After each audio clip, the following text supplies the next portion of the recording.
Hello दोस्तों, कैसे हैं आप। उम्मीद करता हूं कि सभी अच्छे होंगे। और आए दिन हमारी अलग अलग विषयों पर, अलग अलग टॉपिक्स पर वीडियोस आती रहती हैं। आज का जो हमारा टॉपिक है, जैसा कि आपको स्क्रीन पर नजर आ रहा होगा कि एक तरफ लिखा है इंडियन एविडेंस एक्ट 1872 और दूसरी तरफ लिखा है भारतीय साक्ष्य अधिनियम 2023 2023। जैसा कि हम जानते हैं कि भारत में आज भी, यानी कि मैं आज की बात कर रहा हूं 29 दिसंबर 2023 की, भारतीय साक्ष्य अधिनियम लागू है। अभी हमारी संसद ने एक नया कानून बनाया है, यानी कि जो हमारा भारतीय साक्ष्य अधिनियम 1872 है उसको रिप्लेस करते हुए, उसे हटाते हुए उसके स्थान पर भारतीय साक्ष्य अधिनियम 2023 आने वाला है। अभी वो लागू नहीं हुआ, लागू हो जाएगा। अभी तक जो हम हैबिचुअल थे वो भारतीय साक्ष्य अधिनियम 1872 के थे।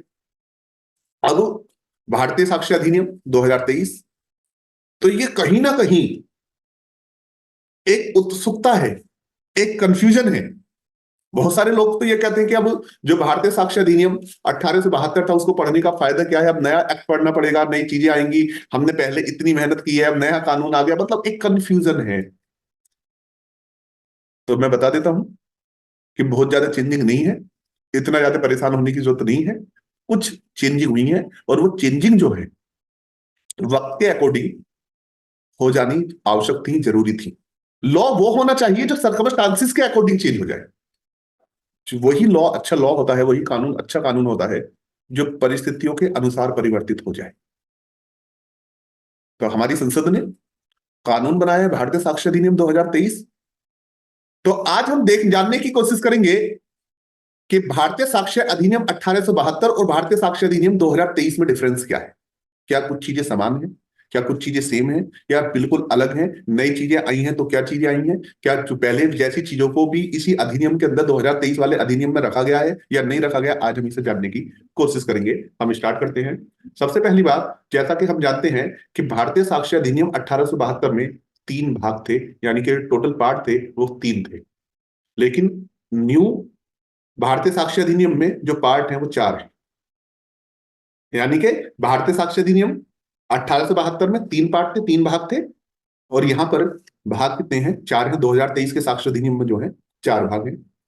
भारतीय साक्ष्य अधिनियम 1872 में 167 सेक्शंस थे, यानी कि 167 सेक्शन थे। लेकिन न्यू भारतीय साक्ष्य अधिनियम 2023 जो है इसमें सेक्शंस बढ़ गए हैं। अब जो टोटल सेक्शंस की नंबरिंग है वो 170 है, 170 है। यानी कि भारतीय साक्ष्य अधिनियम 1872 में जो कुल धाराएं थी वो 167 थी। 2023 का जो साक्ष्य अधिनियम है इसमें जो धाराएं हैं वो कितनी है, 170 है। जो भारतीय साक्ष्य अधिनियम 1872 था, इसको जो एसेंट मिली थी वो 15 मार्च 1872 को मिली थी। और 2023 का जो भारतीय साक्ष्य अधिनियम है इसको जो एसेंट मिली है वो 25 दिसंबर 2023 को मिली है। यानी कि हमारी वर्तमान राष्ट्रपति महोदया श्रीमती द्रौपदी मुर्मू जी ने जो है अपनी कंसेंट दे दी, अपनी एसेंट दे दी, और उस दिन ही ये क्या हो गया, इनेक्टेड हो गया, यानी कि एक्ट बन गया। भारतीय साक्ष्य अधिनियम में कुल चैप्टर जो है, अध्याय जो थे वो 11 11 है। और वर्तमान में जो भारतीय साक्ष्य अधिनियम 2023 जो बना है इसमें भी अध्याय 11 ही है, यानी कि चैप्टर्स जो है वो 11 है।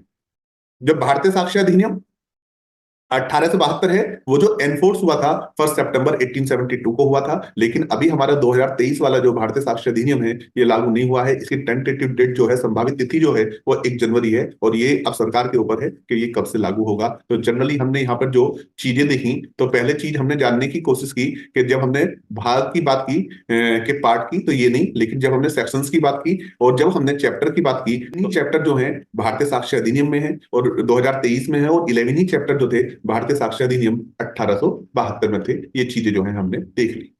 अब हम बात करते हैं थोड़ी सी प्रियम्बल, उद्देशिका की। तो हम जानने की कोशिश करेंगे कि जो भारतीय साक्ष्य अधिनियम 1872 था उसकी उद्देशिका क्या थी, उसकी प्रियम्बल क्या थी। तो जब हम बात करते हैं तो उसकी उद्देशिका थी साक्ष्य विधि का समीकरण, परिभाषण और संशोधन करना समीचीन है। यानी कि भारतीय साक्ष्य अधिनियम 1872 जो था वो कौन सा था, समीकरणकारी था, परिभाषणकारी था और संशोधनकारी था।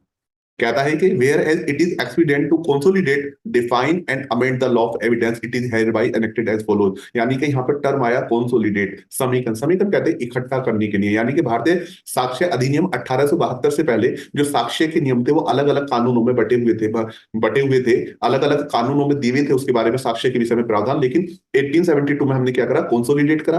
कंसोलिडेट करने के साथ साथ उनको क्या करा, अमेंड, डिफाइन करा, परिभाषित करा, और इसके बाद जो है इसमें समीकरण करा। तो हमें पता चला कि भारतीय साक्ष्य अधिनियम 1872 जो था वो कैसा था, कि वो समीकरणकारी था, परिभाषणकारी था और संशोधनकारी था। लेकिन अगर जो हम वर्तमान में जो न्यू एक्ट आया है 2023 का, जो भारतीय साक्ष्य अधिनियम आया है, अगर जो इसकी उद्देशिका की बात करें तो ये कहता है निष्पक्ष विचारण के लिए, निष्पक्ष विचारण के लिए, यानी कि फेयर ट्रायल के लिए साक्ष्य के साधारण नियमों को समेकित करने और सिद्धांतों का उपबंध करने के लिए अधिनियम। यानी कि ये कानून जो बना है इसकी प्रियम्बल कहती है an act to consolidate and to provide for general rules and principles for evidence for fair trial. यानी कि निष्पक्ष विचारण के लिए साक्ष्य के साधारण नियम, जो जनरल रूल्स हैं, वो को कंसोलिडेट करने के लिए और सिद्धांतों का उपबंध करने के लिए अधिनियम। यानी कि ऐसे नियमों का तो समीकरण किया जाएगा जिनसे निष्पक्ष विचारण हो सके, और साथ ही साथ ऐसे सिद्धांतों का भी उपबंध किया गया है जिनसे जो है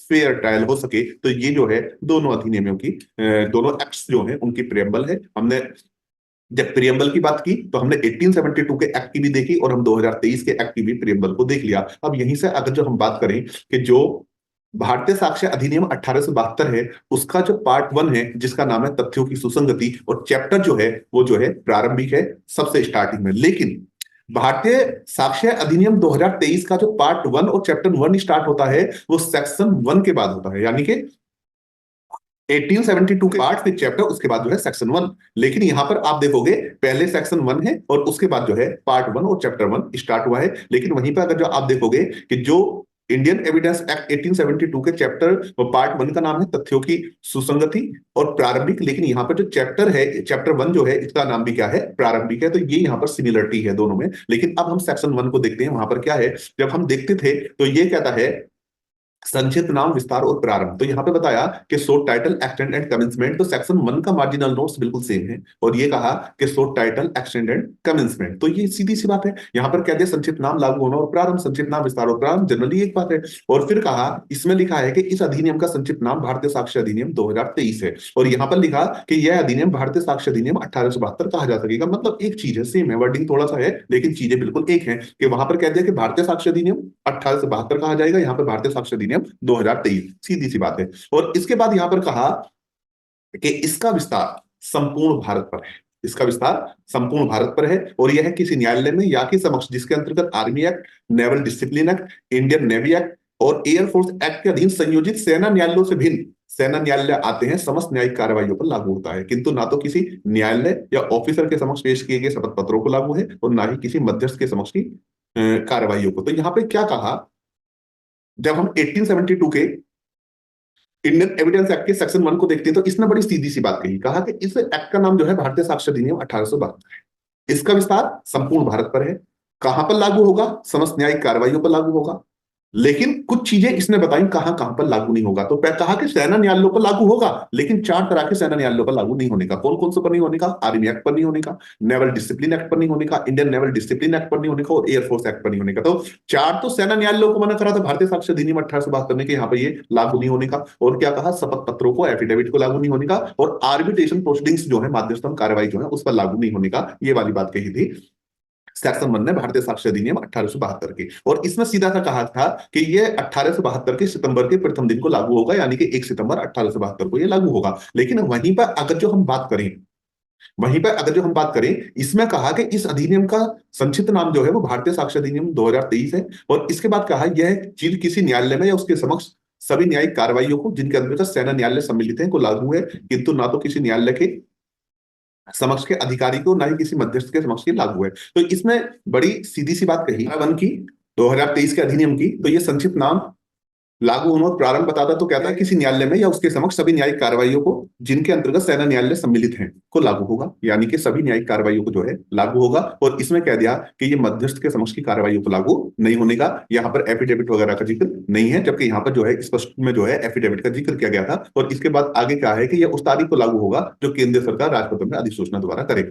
इसके बाद यहां से इसका पार्ट 1 स्टार्ट होता है और साथ ही साथ इसका चैप्टर 1 भी यहीं से स्टार्ट होता है। अब हम बात करेंगे सेक्शन 2 की। तो जैसा कि हम जानते हैं 1938 में जो है भारतीय साक्ष्य अधिनियम के चैप्टर सेक्शन 2 को जो है रिपील कर दिया गया था, दो को निश्चित कर दिया गया था। और भारतीय साक्ष्य अधिनियम का धारा 3 जो है वो निर्वचन खंड है, यानी कि इंटरप्रिटेशन क्लोज के बारे में बात करता है कि ये जो है इंटरप्रिटेशन क्लोज है, यानी कि निर्वचन खंड है। और भारतीय साक्ष्य अधिनियम में जो परिभाषित किया गया था, किसको परिभाषित किया गया था? न्यायालय को परिभाषित किया गया था, न्यायालय को निर्वाचित किया गया था।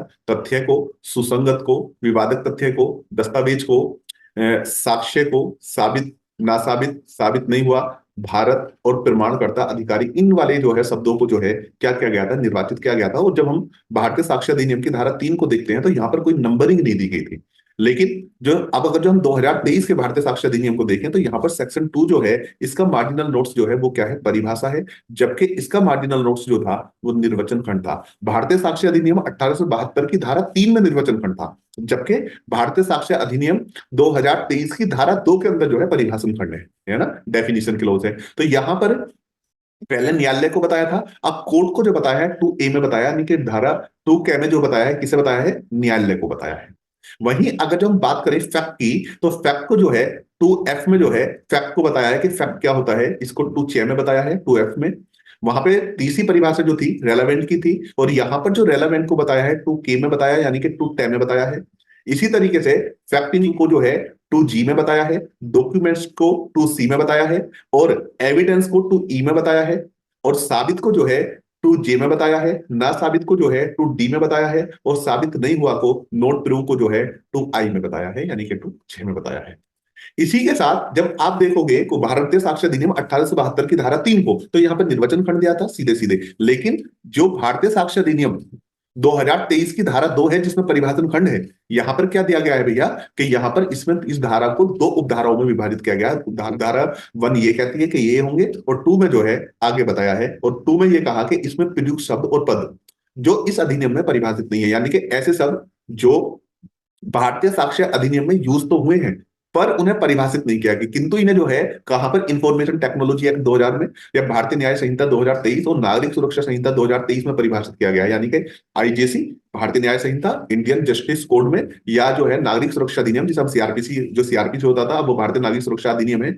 अगर जो इसमें परिभाषित किया गया है तो उसके अर्थ वही होंगे जो उसके उस अधिनियम में। यानी कि कहने का मतलब यह है कि अगर जो कोई भी ऐसा शब्द है जो भारतीय साक्ष्य अधिनियम में परिभाषित है, नहीं, भारतीय साक्ष्य अधिनियम 2023 में प्रयोग तो हुआ है लेकिन उसको परिभाषित नहीं किया गया, और उसको परिभाषित कहां पर किया गया है? आईजीसी 2023 में किया गया है, या भारतीय नागरिक सुरक्षा अधिनियम 2023 में किया गया है। भारतीय नागरिक सुरक्षा संहिता जो है जो सीआरपीसी के स्थान पर रिप्लेस होगी, यानी कि जो सीआरपीसी के स्थान पर आएगी, अगर जो वहां पर परिभाषित किया गया है तो उसका अर्थ जो है वो ही ले लिया जाएगा। इसी के साथ मैं आपको बता दूं कि जैसे हमने देखा, आप यहां देखेंगे नंबरिंग है, तो जिन जिन नंबरिंग में कि जैसे न्यायालय था, तथ्य था, सुसंगत था, विवादक तथ्य था, दस्तावेज था, एक सीरीज थी। लेकिन अब क्या करा है? पहले न्यायालय है, फिर तथ्य है, फिर सुसंगत है, फिर विवादक तथ्य है, फिर दस्तावेज है, फिर साक्ष्य है, साबित है, नासाबित है, साबित नहीं हुआ है। जनरली ये वाली चीजें, और इसके अलावा और भी डेफिनेशन है, वो कहाँ है उनके मैं आगे बताऊंगा। तो इस तरीके से हमने देखा। इसी तरीके से जब हम भारतीय साक्ष्य अधिनियम की धारा 4 को देखेंगे तो यहाँ पर मेक प्रिज्यूम, सेल्फ प्रिज्यूम और कंक्लूसिव प्रूफ होता था, यानी कि निश्चायक साक्ष्य सबूत उपधारणा करेगा, उपधारणा कर सकेगा। ये जो है इसके लिए भारतीय साक्ष्य अधिनियम में अलग सेक्शन बनाया गया था। लेकिन अब जो उपधारणा कर सकेगा, उपधारणा करेगा, निश्चायक सबूत है, ये अलग सेक्शन में नहीं है, बल्कि भारतीय साक्ष्य अधिनियम 2023 की धारा 2 जो है इन शब्दों को भी वहां पर ही बता दिया गया है। वहीं पर इनको अब ये अलग सेक्शन ना होके बल्कि सेक्शन 2 में ही इनको मेंशन कर दिया गया है। तो उपधारणा कर सकेगा ये 2H में है, उपधारणा करेगा ये 2L में है, और निश्चायक सबूत जो है ये कहां पर है? 2B में है। इस तरीके से हमने देखा कि जो वर्तमान में परिभाषण खंड है, भारतीय साक्ष्य अधिनियम 2023 में जो परिभाषण खंड है, उसने वो 2 सेक्शन को अपने अंदर मर्ज कर लेता है, सेक्शन 3 को भी और सेक्शन 4 को भी। आ रही बात समझे? इसी के साथ अब हम बात करते हैं यहां से, अब हमारा यहां से स्टार्ट होता है चैप्टर 2, जो तथ्यों की सुसंगति के बारे में बताता है, यानी कि रेलेवेंसी ऑफ फैक्ट्स के बारे में बताता है। जब आप भारतीय साक्ष्य अधिनियम 2023 का चैप्टर 2 देखोगे और साथ ही साथ भारतीय साक्ष्य अधिनियम 1872 का चैप्टर 2 देखोगे तो सेम है, चैप्टर नेम भी सेम है, सब कुछ सेम है, यहां पर कोई बदलाव नहीं किया गया। इसी के बाद जब हम भारतीय साक्ष्य अधिनियम की धारा 5 देखते हैं तो वो कहता है विवादक तथ्यों और सुसंगत तथ्यों का साक्ष्य दिया जा सकेगा, यानी कि evidence may be given of facts in and relevant facts. तो धारा 5 ने क्या कहा कि भारतीय विवादक तथ्यों और सुसंगत तथ्यों का साक्ष्य दिया जा सकेगा। यही वाली बात को जो भारतीय साक्ष्य अधिनियम 2023 है, इसके सेक्शन 3 में मेंशन किया गया है। 1872 के साक्ष्य अधिनियम की जो धारा 5 थी, जो ये कहती थी कि विवादक तथ्यों का और सुसंगत तथ्यों का साक्ष्य दिया जा सकेगा, उसी बात को अब भारतीय साक्ष्य अधिनियम 2023 की धारा 3 कहती है। सिर्फ नंबरिंग चेंज हुआ है, पहले नंबर 5 था और अब नंबर 3 है। इसमें कोई भी चेंजिंग नहीं है, शब्द में भी चेंजिंग नहीं है, यहां तक कि इलस्ट्रेशन भी चेंज नहीं है, बिल्कुल सब कुछ चीज जो है सेम है। इसी तरीके से जब हम भारतीय साक्ष्य अधिनियम 1872 की धारा 6 की बात करते हैं, तो वो कहता है relevancy of facts forming part of the same transaction, एक ही समय व्यवहार के भाग होने वाले तथ्यों की सुसंगति, जिसे हम जनरली रजिस्टे कहते हैं। तो ये जो बताया था कि forming part of the same transaction, इसको सेक्शन 6 में बताया था 1872 के अधिनियम में, लेकिन 2023 के साक्ष्य अधिनियम में इसी बात को जो है सेक्शन 4 में बताया गया है। अंदर से कोई भी चेंजिंग नहीं है, सारी चीजें बिल्कुल सिमिलर है। जो 1872 के अधिनियम में थी वही जो है 2023 के अधिनियम में है। तो यहां पर कंफ्यूज होने की कोई जरूरत नहीं है। इसी तरीके से हमने देखा कि वे तथ्य जो विवादक तथ्यों के प्रसंग हेतु के परिणाम है, फैक्ट्स विच और द ओकेजन कोज और effect of the fact in issue, इसे कौन बताता था? इसे सेक्शन 7 बताता था। लेकिन इसी बात को जो है अब भारतीय साक्ष्य अधिनियम 2023 के सेक्शन 5 में बताया गया। तो यहां पर भी आप देखोगे अंदर से बिल्कुल सेम है, सिर्फ नंबरिंग चीज है। क्यों? जो चीज पहले सेक्शन 7 में थी, वर्तमान में जो है, वर्तमान अधिनियम में जो आने वाला है, उसमें जो है वो क्या है, सेक्शन नंबर 5 में है। इसी तरीके से जब हम भारतीय साक्ष्य अधिनियम 1872 के सेक्शन 8 को देखते हैं, तो ये कहता है मोटिव प्रिपरेशन एंड प्रीवियस और सब्सिक्वेंट कंडक्ट, आचरण के बारे में बताता है, हेतु के तैयारी को, पूर्व का या पश्चात का आचरण के बारे में बताता है। और इसी बात को जो है अब न्यू 2023 का जो अधिनियम है, इसके सेक्शन 6 में बताया गया है। तो यहाँ पे भी हमें पता चला नंबरिंग अलग है, लेकिन उसका जो है अंदर से जो है बिल्कुल सेम है, यानी कि अंदर से कुछ भी चेंज नहीं हुआ। तो हमने देखा कि सेक्शन 5, 6, 7, 8 चार सेक्शन को हमने देख लिया। तो जो यहाँ पर सेक्शन 5 था वो सेक्शन 3 है, जो सेक्शन 6 था वो सेक्शन 4 है, जो सेक्शन 7 था वो सेक्शन 5 है, और जो सेक्शन 8 था वो सेक्शन 6 है। इसी के साथ हम जब 1872 के अधिनियम की धारा 9 को देखते हैं, तो ये कहता है सुसंगत तथ्यों के स्पष्टीकरण का प्रतिस्थापन के लिए आवश्यक तथ्य है, फैक्ट नेसेसरी टू एक्सप्लेन और इंट्रोड्यूस रेलेवेंट फैक्ट्स, यहां पर कहता था। लेकिन यहां पर एक वर्ड और जोड़ दिया गया, चीजें वही है, अंदर से कोई परिवर्तित नहीं हुआ। यानी कि पहले तो जो 1872 के अधिनियम की धारा 9 जो थी, 2023 के अधिनियम की धारा वो अब 7 है, अंदर से बिल्कुल चेंजिंग है। जब हम मार्जिनल नोट्स की बात करेंगे, तो यहाँ ये कहता था सुसंगत तथ्यों के स्पष्टीकरण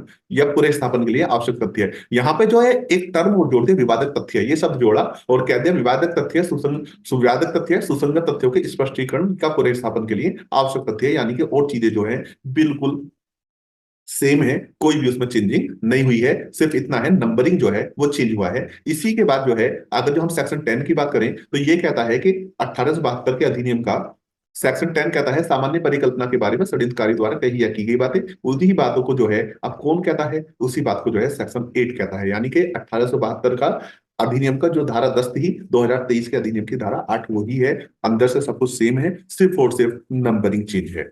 इसी तरीके से हमने देखा कि जो प्ली ऑफ एलिबाई था, यह सेक्शन 11 जो कहता था कि वे तथ्य जो अन्यथा सुसंगत नहीं है, कब सुसंगत है, when facts not otherwise relevant become relevant, जो फैक्ट जो है अदरवाइज रेलेवेंट नहीं है वो कब रेलेवेंट हो जाते हैं। तो 1872 के अधिनियम की धारा 11 में जिस बात को बताया गया था, अभी जो 2023 का जो अधिनियम है उसकी धारा 9 में उसी बात को बताया गया है, अंदर से बिल्कुल सेम है, सेम इलस्ट्रेशन है, सेम लैंग्वेज है, कोई भी चीज चेंज नहीं हुई है।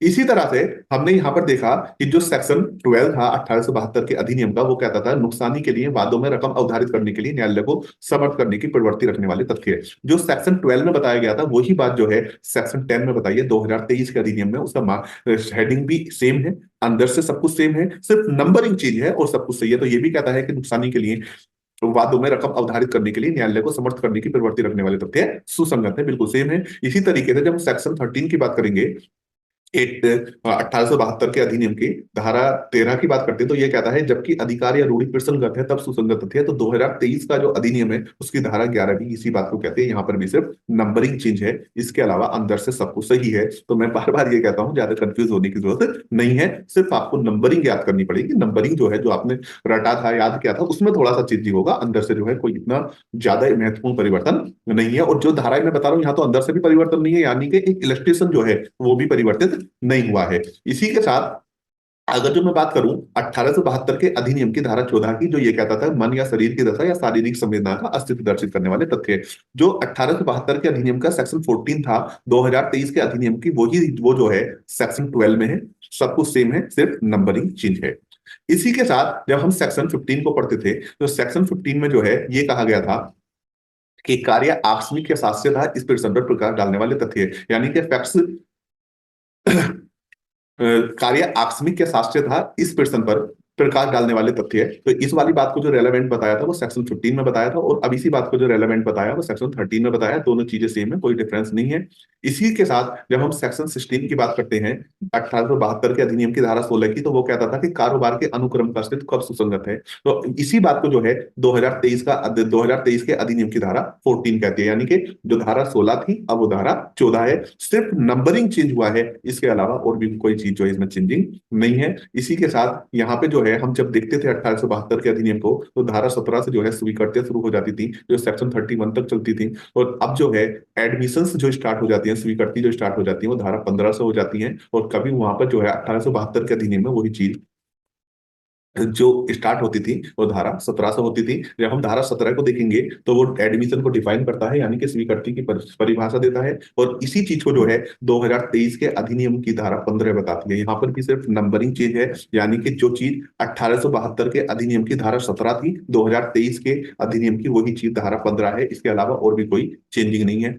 इसी के साथ हम जब धारा 18 की बात करते हैं तो वो कहता है स्वीकृति जो है कार्रवाई के पक्षकार या उसके अभिकर्ता द्वारा अभिकर्ता या प्रतिनिधिक रूप में वादकर्ता द्वारा विषय वस्तु में या हितबद्ध पक्षकार द्वारा। जो बात धारा 18 में कही गई थी वही बात जो है अब धारा 16 में है। इसके अलावा भी और भी कोई इसमें चेंजिंग नहीं है। इसी के साथ जो सेक्शन 19 है वो कहता है कि उन व्यक्तियों द्वारा स्वीकृतियां जिनकी स्थिति वाद के पक्षकारों के विरुद्ध साबित की जानी चाहिए। जो बात 1872 के अधिनियम की धारा 19 में थी वही बात जो है 1872 के अधिनियम की धारा 17 में है। इसमें भी कोई चेंजिंग नहीं हुई है। इसी के बाद जो है सेक्शन 20 जो है, जो ये कहता था कि वाद के पक्षकार द्वारा अभिव्यक्त रूप से निर्दिष्ट व्यक्तियों द्वारा स्वीकृतियां 1872 की अधिनियम की धारा 20 कहती थी, उसी बात को जो है 2023 के अधिनियम की धारा जो है 18 कहती है। सिर्फ नंबरिंग चेंज है, अंदर से भी कोई चीज चेंज नहीं है। इसी के साथ हम कहते हैं, देखते थे सेक्शन 21 को, वो कहता था कि स्वीकृतियों का उन्हें करने वाले व्यक्तियों के विरुद्ध उनके द्वारा उनकी ओर से साबित किया जाना। इसी बात को जो है 2023 के अधिनियम की धारा 19 कहती है।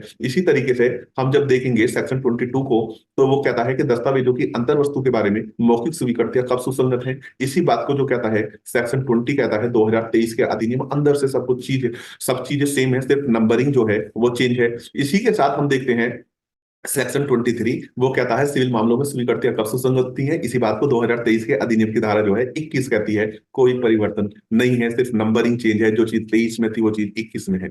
इसी के साथ हम अगर जो बात करें सेक्शन 24 की, तो सेक्शन 24 कहता है उत्प्रेरणा, धमकी या वचन द्वारा कराई गई संघ स्वीकृति दांडिक कार्रवाई में कब विसंगत होती है। Confession caused by inducement, threat और promise when irrelevant in criminal proceedings में। उसी बात को जो है 2023 के अधिनियम की धारा जो है कौन कहती है, धारा 22 कहती है। नंबरिंग चेंज है, अंदर से सब कुछ सही है, मतलब अंदर से जो है सब कुछ सेम है। इसी के बाद जब 1872 के अधिनियम की धारा 25 को देखते हैं तो वो कहता है कि पुलिस से की गई संघ स्वीकृतियों का साबित ना किया जाना। जो पुलिस से कि confession to police officer not to be prove, जो कन्फेशन पुलिस ऑफिसर से की गई है तो प्रूव नहीं किया जाएगा। इसी बात को जो है सेक्शन 23 में कहा गया है 2023 के अधिनियम में।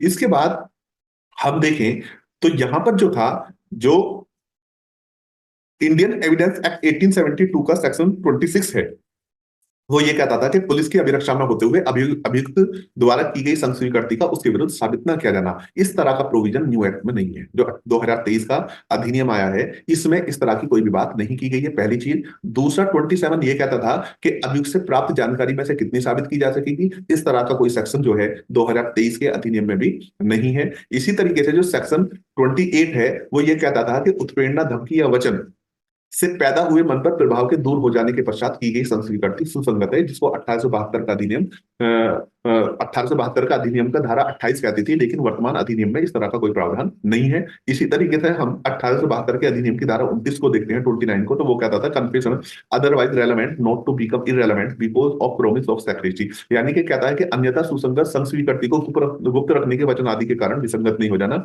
इसको सेक्शन 29 कहता था। लेकिन वर्तमान एक्ट में इस तरह का कोई प्रोविजन नहीं है, यानी कि कि जो 1872 का अधिनियम है, जिसका सेक्शन 26, 27, 28 और 29, 26 में प्रोविजन था कि पुलिस की अभिरक्षा की बात की गई थी, 27 में अभियुक्त की जानकारी की बात की गई थी, 28 में ये कहा था कि उत्पीड़न, धमकी या वचन से जो प्रभाव कारित होगा उसके दूर हो जाने के पश्चात जो संस्वीकृति की जाएगी, और 29 में जो है अन्यथा सुसंगत संस्वीकृति का सिर्फ गुप्त रखने आदि के वचन के कारण विसंगत नहीं हो जाना, इस बारे में प्रावधान किया गया था। लेकिन वर्तमान अधिनियम में इस तरह का कोई प्रावधान नहीं है। इसके बाद जब हम सेक्शन 30 की बात करते हैं तो सेक्शन 30 में यह कहा कि साबित संस्वीकृति को जो उसे करने वाले व्यक्ति तथा एक ही अपराध के लिए संयुक्त रूप से विचारित अन्यों को प्रभावित करते हैं विचार में लेना, इसी बात को जो है सेक्शन 24 में कहा गया है। यानी कि अंदर से सब कुछ सेम है, सिर्फ नंबरिंग का डिफरेंस हुआ है। जो चीज 1872 के अधिनियम की धारा 30 में थी, 2023 के अधिनियम की धारा 24 में वही वाली चीज है। और वहीं अगर हम 31 को देखें, वो कहता है कि स्वीकृतियां जो है निश्चायक सबूत नहीं है किंतु विबंध कर सकती हैं, और इसी बात को जो है 2023 के अधिनियम की धारा 25 में कहा गया। तो हमने देखा कि जनरली जो कंसेप्ट है, प्रोविजन है, वो बिल्कुल सेम है, उसमें कोई चेंजिंग नहीं है। हाँ, सिर्फ नंबरिंग चेंज हुआ है, सिर्फ नंबरिंग चेंज, तो ज्यादा कंफ्यूज होने की जरूरत नहीं है। इसके बाद जो है वहीं पर हम देखें सेक्शन 32, वो कहता है वे दशाएं जिनमें उन व्यक्तियों द्वारा सुसंगत तथ्य का किया गया कथन सुसंगत है जो मर गया या मिल नहीं सकता। जो बात 32 में बताई गई है, 2023 के अधिनियम की धारा 26 में वही वाली बात बताई है। इसी तरह से हम जब सेक्शन 33 को देखते हैं तो वो कहता है कि किसी साक्ष्य में कथित तथ्यों की सत्यता को पश्चातवर्ती कार्रवाई में साबित करने के लिए उस साक्ष्य की सुसंगति, जो 33 में बताया गया वही जो है 27 में बताया गया 2023 के अधिनियम में। इसी तरीके से जब हम सेक्शन 34 को देखते हैं तो वो लेखा पुस्तकों की प्रविष्टियों के बारे में बात करता है। उसी चीज के बारे में प्रावधान जो है वर्तमान अधिनियम यानी कि 2023 के अधिनियम की धारा 28 करती है। इसी तरीके से जब हम सेक्शन 35 की बात करते हैं तो वो कहता है कि कर्तव्य पालन में की गई लोक अभिलेख या इलेक्ट्रॉनिक अभिलेख की प्रविष्टियों की सुसंगति। तो इसी चीज को जो है क्या कहता है, सेक्शन 29 कहता है कि कर्तव्य पालन में की गई लोक अभिलेख या इलेक्ट्रॉनिक अभिलेख की प्रविष्टियों की सुसंगति। तो यहाँ पे भी सब कुछ सेम है, सिर्फ नंबरिंग चेंज है। इसी के साथ हम जब 36 की बात करते हैं तो वो मानक चार्ट और रेखांकों की बात करता है, और वर्तमान 2023 का जो अधिनियम है उसकी धारा 30 भी यही प्रावधान करती है। इसी के साथ हम सेक्शन 37 की बात करें तो ये कहता है कि किन्हीं अधिनियमों या अधिसूचनाओं में अंतर्विष्ट लोक प्रकृति के तथ्य के बारे में की कथित तथ्यों की जो है सुसंगति के बारे में बताता है कि जो चीज 37 में है वो चीज अब 31 में है। इसी तरीके से जब हम 38 को देखते हैं तो वो कहता है कि विधि की पुस्तकों में अंतर्विष्ट किसी विधि के कथनों की सुसंगति जो 1872 के अधिनियम की धारा 38 है वो अब जो है 2023 के अधिनियम की धारा 32 है, अंदर से बिल्कुल सेम है, कोई चेंजिंग नहीं है। सिर्फ और सिर्फ जो है वो क्या है कि नंबरिंग जो है नंबरिंग चेंज है। इसी के साथ जो है अगर जब हम बात करें सेक्शन 39 की तो वो कहता है जबकि कथन किसी बातचीत, दस्तावेज, इलेक्ट्रॉनिक अभिलेख, पुस्तक या पत्रों या कागज पत्रों की आवली का भाग हो तब क्या साक्ष्य दिया जा सकेगा। जो बात 39 में बताई गई है वही बात जो है सेक्शन 33 में बताई गई है, सिर्फ और सिर्फ नंबरिंग चेंज है, अंदर से सब कुछ वही है।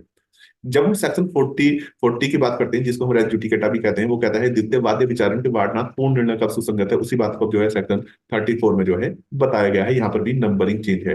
प्रोबेट के बारे में जो प्रावधान किया गया था वो सेक्शन 41 में किया गया था 1872 के अधिनियम में, और उसी विषय में प्रावधान जो है सेक्शन 35 में किया गया है। इसी तरीके से जब हम सेक्शन 42 को देखते हैं वो कहता है कि धारा 41 में वर्णित से भिन्न निर्णयों आदि आदि या डिग्रियों की सुसंगति और प्रभाव। लेकिन जो यहाँ पर आप देखोगे सेक्शन 41 है, यहाँ पर सेक्शन 35 है। वो इसलिए है क्योंकि नंबरिंग चेंज हो रहा है, जबकि अंदर से बिल्कुल सही है, सब कुछ जो है सेम है। इसी तरीके से 43 में देखा धारा 40, 41 और 42 में वर्णित से भिन्न निर्णय आदि कब सुसंगत है, तो यहाँ पर 34 आ गया, 35, 36। वो इसलिए कि जो ये 6 नंबर का जो नंबरिंग जो चेंज हुई है इसके अंदर से बिल्कुल सब कुछ सेम है। यानी कि समझ लें जो चीज सेक्शन 40 में है वो 34 में है, जो 41 में है वो 35 में है, जो सेक्शन 42 में है 1872 के अधिनियम में, वर्तमान अधिनियम में जो वो 36 में है। इसलिए यहाँ पे नंबरिंग चेंज हुई है, अंदर से सब कुछ सही है। इसी के साथ हम अगर जब हम बात करें सेक्शन 44 की तो ये कहता है निर्णय अभिप्राप्त करने में कपट या दुस्संधि अथवा न्यायालय की अक्षमता साबित की जा सकेगी, और इसी बात को जो है जो 2023 का अधिनियम है उसकी धारा 38 में बताया गया है। तो इस तरीके से जब हम एक बार देखते हैं तो यहाँ पर क्या क्या बताया गया है, यानी कि आप देख लें सेक्शन 1 लगभग सेम, यानी सेक्शन 1, सेक्शन 2 भारतीय साक्ष्य अधिनियम का रिपील्ड है, 1872 का रिपील्ड है। लेकिन जो सेक्शन 3 है साक्ष्य अधिनियम का 1872 के अधिनियम का, वो अब जो है वो निर्वचन खंड था, और वर्तमान में जो है 2023 के अधिनियम में वही परिभाषण खंड है। 1872 के अधिनियम में कोई नंबरिंग नहीं थी, जो 2023 का अधिनियम है उसमें जो है उनको एक नंबरिंग दी गई है, क्या किया गया यानी कि ABCD करके दी गई है। और जो डेफिनेशन क्लोज है उसमें मर्ज कर दिया गया है भारतीय साक्ष्य अधिनियम 1872 के दो सेक्शन को, सेक्शन 3 और सेक्शन 4, यानी कि 1872 के अधिनियम की धारा 3 और 4 जो थी उसे मिलाकर एक सेक्शन बना दिया गया, धारा 2 यानी कि परिभाषण। और इसी के साथ हम अगर जो बात करते हैं, यानी कि जो भारतीय साक्ष्य अधिनियम 1872 का धारा 4 हुआ करती थी जो कहता था अवधारणा करेगा, अवधारणा कर सकेगा, निश्चायक सबूत, अब वो वाली बात जो है 2023 का जो साक्ष्य अधिनियम है उसकी धारा 2 का जो परिभाषण खंड है उसमें ही समाहित कर दिया गया है। इसी तरीके से हमने देखा कि दोनों अधिनियम जो है 2023 का अधिनियम भी और 1872 का अधिनियम चैप्टर नंबर सेम है, और उनके जो है हेडिंग्स जो है, नेम जो है वो भी चेंज है, यानी कि 1872 के अधिनियम की जो धारा 5 है, 2023 की धारा वो 3 है, जो 6 है वो 4 है, जो 7 है वो 5 है, जो 8 है वो 6 है, जो 9 है वो 7 है, जो 10 है वो 8 है, जो 11 है वो 9 है, जो 12 है वो 10 है, जो 13 है वो 11 है, जो 14 है वो 12 है, जो 15 है वो 13 है, जो 16 है जो वो 14 है। तो इस तरीके से हमने यहाँ देख लिया कि सिर्फ नंबरिंग चेंज हुआ है, अंदर से वो बिल्कुल सब कुछ जो है सेम है। इसी तरीके से हम देखेंगे कि जो धारा 17 थी 2023 का अधिनियम में वही 15 है, जो 18 है हुआ करती थी 18 है वो 16 है 2023 के अधिनियम में, 1872 के अधिनियम में जो धारा 19 है 2023 के अधिनियम में वो धारा 17 है, दो 1872 के अधिनियम में जो धारा 20 है वो 18 है, जो 21 है वो 19 है, जो 22 है वो 20 है, जो 23 है वो 21 है, जो 24 है वो 22 है, और जो 25 है वो 23 है। इसी तरीके से 26, 27, 28, 29 में जो प्रोविजन था इस तरह का प्रोविजन कोई जो है 2023 के अधिनियम में अभी नहीं है। इसी तरीके से जो धारा 30 है वो 24 है, जो 31 है वो 25 है, जो 32 है वो 26 है, जो 33 है वो 27 है, जो 34 है वो 28 है, जो 35 है वो 29 है, जो 36 है वो 30 है, जो 37 है वो 31 है, जो 38 है वो 32 है, जो 39 है वो 33 है, जो 40 है वो 34 है, जो 41 है वो 35 है, जो 42 है वो 36 है, जो 43 है वो 37 है, जो 44 है वो 38 है। तो इस तरह से हमने देख लिया कि जनरली कोई बहुत बड़ा परिवर्तन नहीं है, सिर्फ नंबरिंग परिवर्तन है, इसलिए ज्यादा कंफ्यूज या परेशान होने की जरूरत नहीं है, बिल्कुल सेम है, सिर्फ नंबरिंग को करना पड़ेगा और उसे लिख लें। यानी कि जो सेक्शन जो 5 था वो 3 है, तो कुछ सेक्शन में 2 का अंतर आ रहा है, फिर 4, फिर 6 का अंतर आया, इस तरह से डिफरेंस को जो है याद कर सकते हैं। आज इतना ही, आने वाली वीडियो में हम आगे भी एविडेंस को ऐसे ही डिस्कस करेंगे, इसके अलावा फिर जो आईपीसी और सीआरपीसी है उसको भी डिस्कस करेंगे। जब तक के लिए जय हिंद, जय भारत। चैनल को ज्यादा से ज्यादा लाइक कीजिए, सब्सक्राइब कीजिए और शेयर कीजिए, इस तरह की वीडियो आए दिन आते रहेंगे।